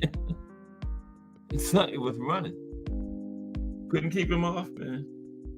Could not keep him off. It was terrible. What was it, the 6th round, I think, right? When he stopped him. Yeah, I believe it was the 6th round. Yeah. And this weekend is 2 big cards. 2 rematches on the same card, the main and the co-main. Valdez and Navarrete, and then we got Robeisy and Espinoza. And I like that. Espinoza was the man that took the belt from Robeisy, and he's giving him a rematch to prove that it wasn't no fluke. I took your shit, and you're not getting it back. But we don't know. We'll see, though. And then Jaleel Hackett and Liam Perot. Oh, no. Not Jaleel Hackett. Richards and Hitchens and Liam Perot. Richards and Hitchens, yeah. And, that's what Hitchens got enough pop to keep a person off of. He's not no big power puncher, but he got enough to keep fighters from just walking up in there on him. Sonny don't have that, man. Sonny does not have that. I don't know how he kept the title as long as he kept it. But like I said, hiding over there in the UK, you know how those UK fighters do, getting that home cooking, getting favorable decisions, you know what I mean? That's how he kept it so long. I don't see him getting it back. What's up, you fine, Arnie? What? Hey, how you doing? Okay, how you doing today, bro? I'm good, thank you. How you like what you got? How you like the matchups, first of all? Man, you sent my guy Usyk to the slaughterhouse. Yeah, it was kind of like mismatches because the former guys went 14-0. I mean, Yeah. Foreman just man. Yeah. But the Benavides Tony matchup, I mean, Him and can't call Tony. Tony, yeah. But Tony actually fought a guy similar to Benavides, Jiro. What the heck was you telling me about Jiro and Roy Jones? that right? one. No, Girova and James Tony. Okay, yeah. That was a heck of a fight. Yeah, it went 12 rounds. Mm-hmm. You think Jiro was similar to Benavides, like a bigger version? He hits harder. That's pretty good. Yeah, I would say so. Yeah, without a doubt, because he put a ton of pressure on James Toney on that fight, and he hit James Toney a lot more than, for example, Iran Barkley did. Yeah, he sure did. Yeah. But James Toney is, talk about a master, huh? I mean, and defense, man. Yeah, he doesn't get tired or anything. Yeah, the one time that he fell for it was against Roy, and I still don't think that was a knockdown, but whatever. Against Roy, yeah. And he beat the other guy when he forgot his first title. I can't think of his name, the boxer. He was a big underdog, remember? I can't think. Michael Nunn? Yeah, Michael Nunn, right. Oh, okay. Yeah. I think Tony stopped him, didn't he? I think. Oh, I don't remember. Like the 10th round or something. That was a big win for him. One of his bigger wins right there, yeah. That one. Tony, when you look at it, he should be like right up there. Like, I have him top 5 defensive fighters of all time. I have him. Oh, yeah. And when they're talking defense, a lot of times people don't mention when they're talking like Floyd and Willie Pep and Sweet Pea. A lot of times they don't even mention Tony. I think he should be, No doubt. Along with them. Yeah. I think so. You ready for the fight this weekend down there? Oh, yeah. I forgot to ask Jay if it was a go with Matchroom. I'm seeing that's right. To him, or maybe tomorrow morning. I got you. What part of Puerto Rico is that? San Juan. The capital. Oh, San Juan. Okay. San Juan. Okay. Yeah. Yeah, it's here. Time goes by so fast, man. Wow. I remember when they were just putting this card together. Now it's this weekend. That's Damn. true. Yeah. You really think that? Man, I wanted to ask you about one of the matchups because I'm Okay. like, okay, in my opinion, are you sure about the Pacquiao Loma? Pacquiao and Loma. Yeah. Now I think at like 126 and 130, Loma would give him a much better fight. Might pull it out because Bob Arum picked Loma at 126 and 130, but 35. Loma he should have stayed at 130. But I guess the bigger fights was at 35. You know, that's the way I think about it. He was too small for 135. You know. It was more like a business decision than a yeah. That's what I'm thinking. But at 126 and 130, I could see Loma winning. You know, I could see him winning. I had decisions. I don't know, say it again. Okay. I think I'm starting to think people are going to see Loma kind of like a Bubu Andrade or Anthony Yarde type, where, well, maybe not Anthony Yarde, but Bubu Andrade in the sense that I don't think they're going to be giving him his, well, to quote, just do. His resume ain't all that easy, you know? His resume is really not that good if you really look at it, man. That's the thing with Andrade. It's like, I don't know. It's because people say, "Oh, he got a title shot." I don't remember if it was the second or third fight against Orlando Salido, but I mean, like, if you're that good, like, what's the point of racking up this 15, 16 wins if you're? I mean, I don't know. I just don't know why that has to be like a standard. In my opinion. Right. If you're that good, put him on in there, you know. And Salido he wasn't all that by the time he fought Loma. He was the champion, but you know, I mean, but I really don't see. Loma's resume ain't all that to me, you know. And he got beat by Teofimo. Teofimo only had what 15, 16 fights then when he beat Loma. That to me is the blackest eye of Lomachenko. Like, I cannot, even I, which I am like a big fanboy of Loma, even I have to be like, bro, what the heck happened that night? I mean, you started fighting at like the 9th round. I mean, he gave Teofimo the first 6 rounds, man. Just gave him away. Yeah. And the way he finished, if he would have fought early, he clearly would have won that fight. Yeah. I think he was clearly the better fighter in there by far. I thought, you know. Maybe he got hurt or something. I don't know, man. You show up, you have to you know, to do it. I mean, you got to do it. I don't know. I don't buy that, you know. If you're hurt, you know. I mean, I know they need the money and everything, but if you're gonna go in there that kind of performance, it might be better if you're hurt not to even fight, you know. Just postpone it, man. Do what Beterbiev did, or what's the other guy? Yeah, Beterbiev. He postponed it. He's not gonna go in there and get cleaned by Bivol, man. If you can, you know, move and whatever. Yeah, and then they still had to fight. They still had it, you know. And you know, it looked to me like he was too concerned about Teofimo's power. That's what I thought it was. He was he was very hesitant, you know. I think Teo caught him with a body shot that made him jump off the ground a little bit. It was early too, wasn't it? I think so. Early? Yeah, it's been a while since I watched that one, but I think so. That might have did it. Yeah, you know that. That's his Achilles heel, no doubt. Devin Haney showed that. I was saying earlier today in another channel that, you know, I can't stand Devin Haney, but whether I can stand him or not, that's not even the point. Like, I have to admit he's a stud, you know. And he hit Loma with 1,000,000 body shots.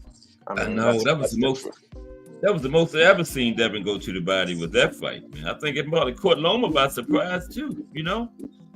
That was a master strategy on himself and Bill. And whoever else. Yep. That was a good game plan they had for that fight. Yeah. Who do you think Devin actually won it though? Again, like, you have me being a fanboy of Loma and I can't stand Devin Haney, but to be fair, you know, I have to be fair and consistent. It was like the Virgil and Boachuk fight. I mean, I think Boachuk won, but I didn't mind them giving it to or the Bivol Beterbiev because it was that close, you know. Yeah, Exactly. And you have to respect the game. And people talking about robbery. Listen, I know what a robbery is. Okay, that's not a robbery. No, they weren't robberies. You couldn't be mad either way. It was People that, need to like you stop said, that mixing what they close. feel personally about somebody and what actually happens in front of them. Yeah, Like, people need to start separating that, in my I opinion. know a lot of people can't do that, but no robbery, no way. But I've heard people call it that, but nah, no. That's a misuse of the word, because Yeah, I've seen my fair share of robberies. Like, for example, right. if they gave it to Nassim Hamed over Barrera, that's a robbery. That's the robbery.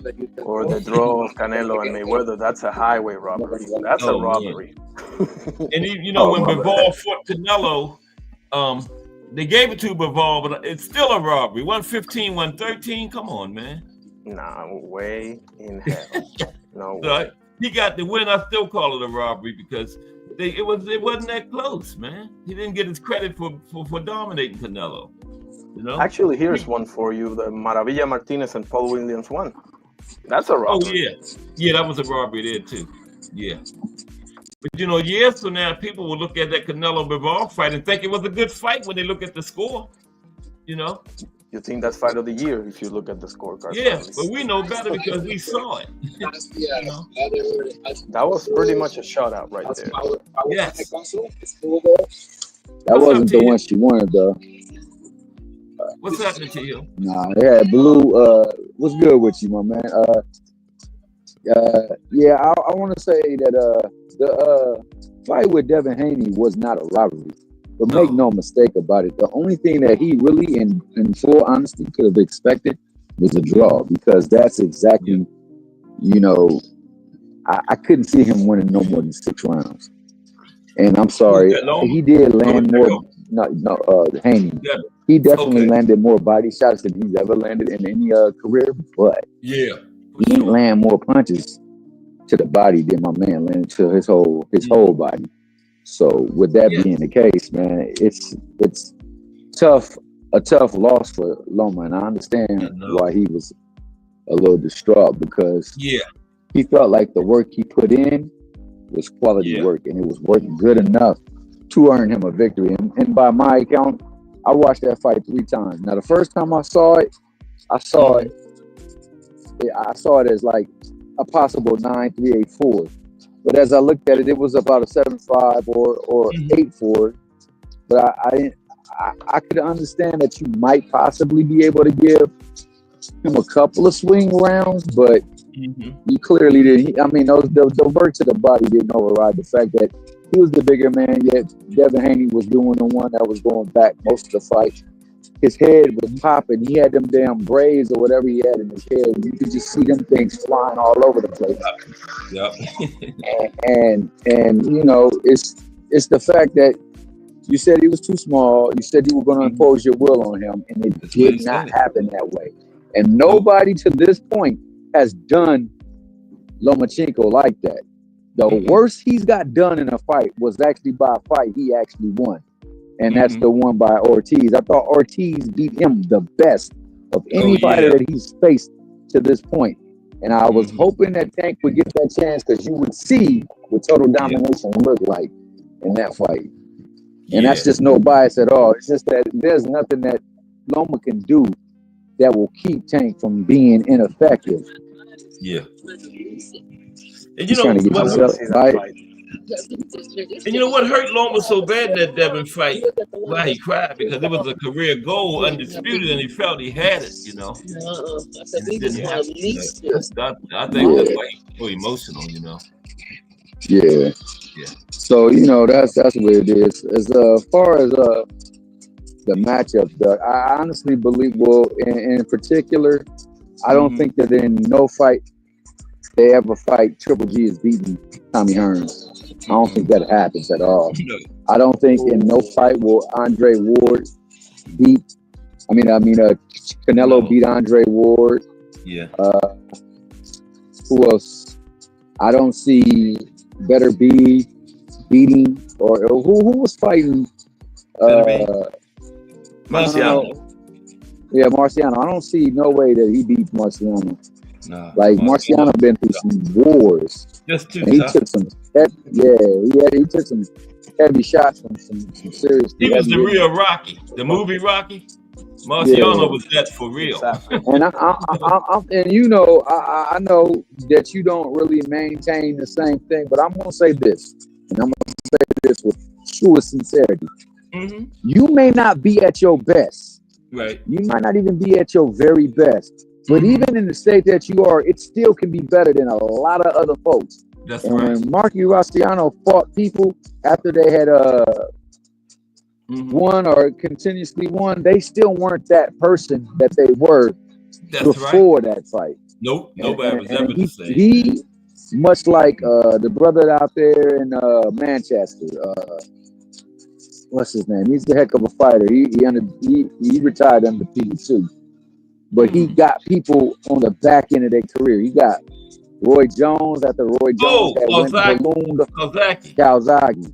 Yeah. If you get Calzaghe to fight them dudes in their prime, he's getting beat the fudge down. And you know, those fights in the United States. You know, that was his first time he ever fought in the United States. He would never come out of the UK and fight nobody. That was the knock on him. You know? And I know a lot of people will disagree, but you got to realize the mind play that happened to Roy Jones and then the body play with him scaling all the way up and scaling all the way back down. First, he got taken away from his undefeated record when he was dominating a person. And after that point, he started taking basketball games and fighting 2 to 3 fights in one night. Yeah. And on top of that, scaling all the way up and scaling down. That wasn't the same Roy Jones. The prime Roy Jones versus Calzaghe, it's not going to last that long. And same thing with Bernard Hopkins. Prime Bernard Hopkins versus prime Calzaghe. He ain't going to be able to break him down. And he still technically could have lost that fight. He got the home decision on that fight. That fight was still close, even at B-Hop's being 40-something years old. So I'm sorry. I don't see. That's a hell of a point. That's a hell of a point. I disagree, but that's a hell of a point. He was in his not early 40s, you know, mid to upper. Yeah. What did you think you found on it? I didn't hear you. No, that's a hell of a point, and that I can see that. I can actually see that happening, but I disagree. Okay. Which one about the B-Hop fight with Calzaghe? Both. Both of them. Okay. Yeah. Yeah. He retired. He was 46 and over. He retired too. I don't know. It's not because of that, you know. I don't put that much stock in that, but I just think that Calzaghe was right up there. He just didn't get the notoriety. Maybe that's his fault. He wouldn't fight in the United States a lot. That's what it was, you know. He always fought overseas.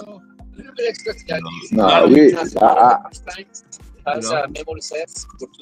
would have had more popularity, but you know, he wasn't worried about that, I guess. You know.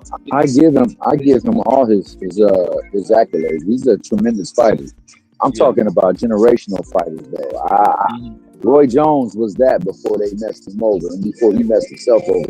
And Bernard Hopkins was somebody that you had to be definitely on your P's and Q's and had some special things going on in your fight.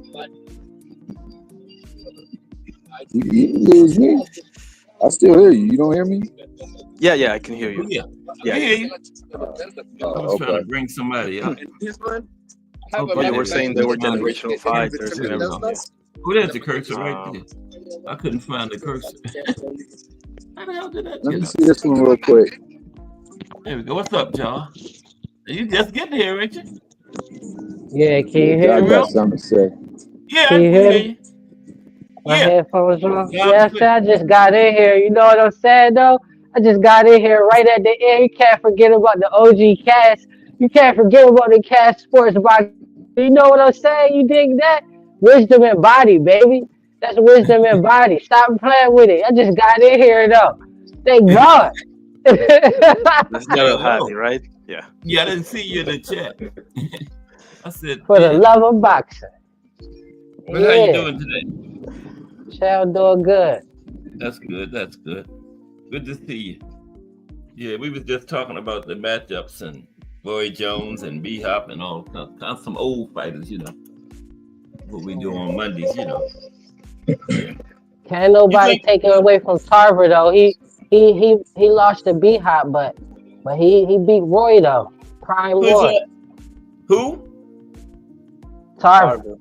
Oh, Tarver, yeah. Oh no, Tarver was the man. Mm-hmm. Tarver was he did that. Yeah. He's the only one that beat Roy for real. I don't get nobody else really the credit for beating Roy like that. He got Roy out. Nobody did Roy like Tarver did him either. What was like the second round or something? Got him up out of there, man. I was hurt. I ain't even gonna lie, I was hurt. I wanted Roy to win. But see, that's what I'm saying.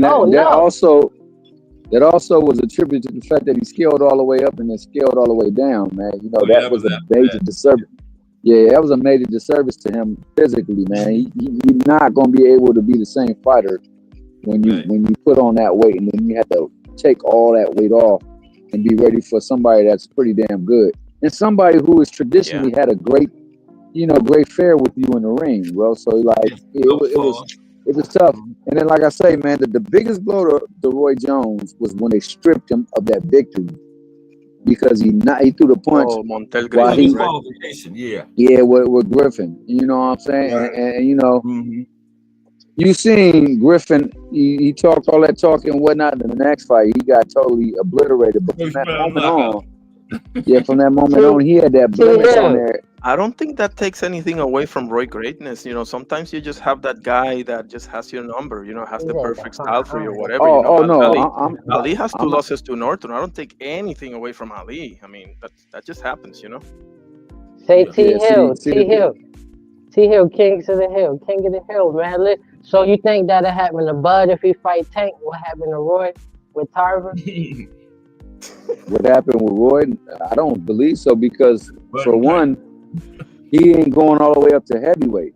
Roy went all the way up to heavyweight. Yeah. And then came all the way back down. And then on top of that, he you know, I don't think Roy had. I mean, Bud has never been on the type of fights that Roy's been in. I mean, you look at the fights that Roy was in, man. He was in there with some serious people. Now I'm gonna go back and say that I'm not saying that, you know, because my man took a loss to Griffin that affected him physically. I think more so it affected his mental. His mental was no longer the same, man. We know in any sport, 90% of it is your mentality. And at that point in time, he didn't care about boxing because boxing did him dirty. They took something away from him that he was chasing, and he had the ability to chase. So it affected the way he approached the sport and how he did it. That's why he started doing some silly stuff. Like, why would you play a basketball game and have a fight the same night? Why would you weaken your body to do that? And I'm gonna tell you that, like, we had like 80 fights, something like that. Yeah, one time he fought 3 fights before he fought a main fight. Like, the brother was doing wild things because, you know, he was already messed over because they did him dirty. Yeah, this is the one right here, bro. I'm about to get out of here. Salute to Defying Irony. Okay. Salute T Hill. Salute Cash and the family. Salute the chat. Appreciate you blessings, stopping JBT. All right, peace and blessings. God bless. Yeah, we got to get ready to get out of here. Appreciate you, Jarrell. But this one is $7,000. What y'all got in closing before we get on up out of here? Oh man, you know, it's the box story. You come in here, you learn your little something. You just hit the like button, hit the subscription button, and comment from time to time. He talk back. You know, that's what the box historian do. He leads you in the way that you should go, especially when it comes to this boxing talk. Shout out to my man Define Irony. Shout out to my man John, the nephew, and shout out to the chat. And you guys mosey on over to Just Do so you can get boxing from a Just Do perspective. You know what I mean? And that's what we got to do. Appreciate you, T Hill. Define Irony 1 and Jarrell Hattie in the building. Yeah, we get ready to get on up out here. What'd you say, T Hill? Oh, you talking to somebody else? Okay. Super middleweight division tomorrow. We're going to be discussing some former super middleweights, some of the current active guys, and some legendary super middleweight fights. So join me tomorrow because you know, if it's Monday through Friday at 2 p.m., it's the Box Historian bringing you all of that boxing history. Just Do Boxing is straight ahead. This is Cass Sports. I will see y'all in those JBT streets. Everybody have a great day.